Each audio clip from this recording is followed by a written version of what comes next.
What's the good word, y'all? It's your boy DKB here. So, some new information came up from the Colin Kaepernick situation that I spoke about before.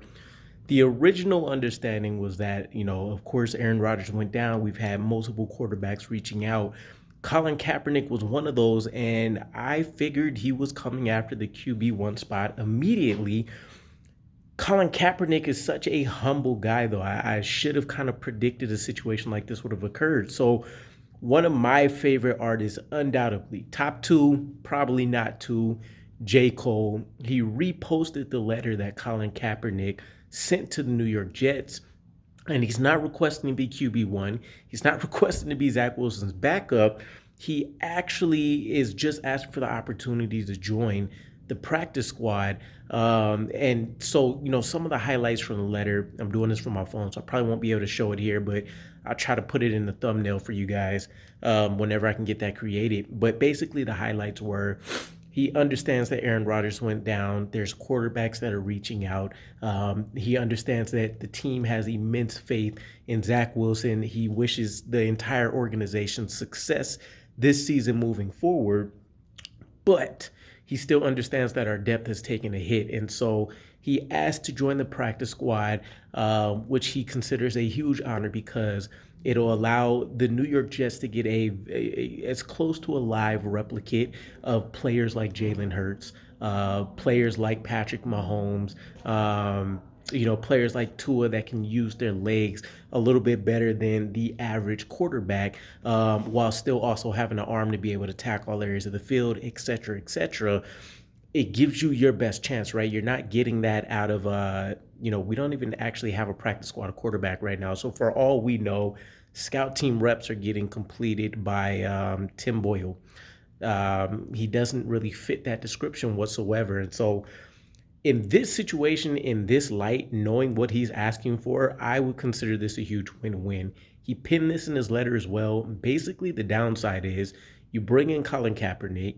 He doesn't turn out to be anything, even though he did quote in there that he's been training nonstop. I think it was 8 a.m. to 5 p.m., Monday through Friday, and then something on Saturdays for the last 6 years religiously, as if he's still getting prepped for Sundays. So there shouldn't be any fall off in terms of him being rusty and all of that kind of stuff. And that is proven. He's had multiple workouts with a lot of the top, top or above average receivers in the NFL as we would see it. And so at least that's proven. That's noted. But again, the downside is that, you come in, you're unimpressed. You don't like what you see. He doesn't fit the scheme. You can't really build your playbook around his skill set, whatever the issue may be. Fine. Colin Kaepernick got his opportunity. Maybe he can finally get the closure to the NFL career that he's been seeking, or at least the opportunity to jump back in. And the New York Jets didn't really hurt themselves in any manner. They opened up a practice squad spot for somebody else. The upside is Zach Wilson doesn't have to face any pressure from this guy. You have your defense that, you'd argue any quarterback coming in will be able to match or exceed Zach Wilson's accuracy, which is barely above 50%. So you get a guy that's more accurate, can do more of the things that you see from the top tier quarterbacks in the league, and has the run ability. So then you can really start planning on how do you want to operate when you are facing a Josh Allen, a Patrick Mahomes, a Jalen Hurts, which is exciting to me because it has been an Achilles heel for us. We found out a way, it seems like, to really get under Josh Allen's skin. But for the most part, I'm fearing this matchup against Patrick Mahomes. I'm fearing what happens when we see Tua. Obviously fearing what's going to happen on both sides of the ball when it comes to the Eagles. And so I do think this would be a huge opportunity that the New York Jets should seriously consider. There's guys in that practice squad run that I'm excited about, but there's also plenty of guys that we'll probably see hang around on the bottom of the roster for a while and not much else.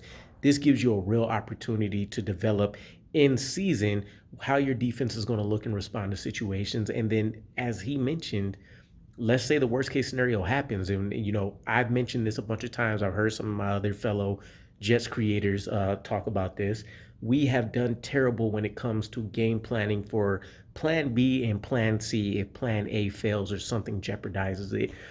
If Zach Wilson gets hurt, I would imagine everybody in that facility is going to lose their mind because if everybody's lockstep behind Robert Saleh, we have faith in Zach Wilson as if he is Aaron Rodgers, which is great to see, is great to hear, but it's unfounded. He hasn't done anything on the field to earn that much faith and that much irrefutable respect for him to continue to be quarterback one. If Zach Wilson goes down, if he gets injured, if there's any situation where you can see a Colin Kaepernick step up, not only does that help you out, and obviously they're not confident in Tim Boyle, or really they are handcuffed to Zach Wilson, but the next logical option is going to be to call Colin Kaepernick up. It makes a better emergency quarterback situation for you instead of having to rely on Randall Cobb. For as much as what I've said, for those that remember, recall, or they'll go back and watch the other Colin Kaepernick video, there's a lot of stuff about Colin Kaepernick and where he's come from, the systems he were in before, that won't match up with what Nathaniel Hackett is doing. But at this point, how much worse could it possibly get? If Nathaniel Hackett is as good of an offensive coordinator as I think that he is, based on his previous experience and the stops and the talents he's had before, and what he's been able to, turn those teams into, or maximize out of some of those players, he should have a field day with a guy like Colin Kaepernick, as long as he's anything close to what we've seen last, which was him being, deep in the playoffs against the Ravens, if I recall correctly. So I don't know. I don't see where things could hurt the New York Jets here at all based on this letter. And by the way, some of the names that he referenced at the bottom for his references were interesting. Obviously, Jim Harbaugh. But I want to say the name was probably going to mess this up. Mark or Mike Cuban, whoever the owner is for the Raiders right now. And then he had Chip Kelly on there. So some of the names, probably not the best references, of course. Maybe you would have wanted to throw some of the players that you've been practicing with and stuff on there. But if this is the New York Jets, if we really want to say that we're exploring all avenues all the time, and the best that we can do is a signing for Trevor Siemian, what's to lose? This is basically your Hail Mary. Let's see what happens to it. But I think the upside in comparison to what you could lose or what the impact could be is immense. So let me know what you guys think about this information, knowing, what's in the record with this letter. And I'll catch you guys again. Peace.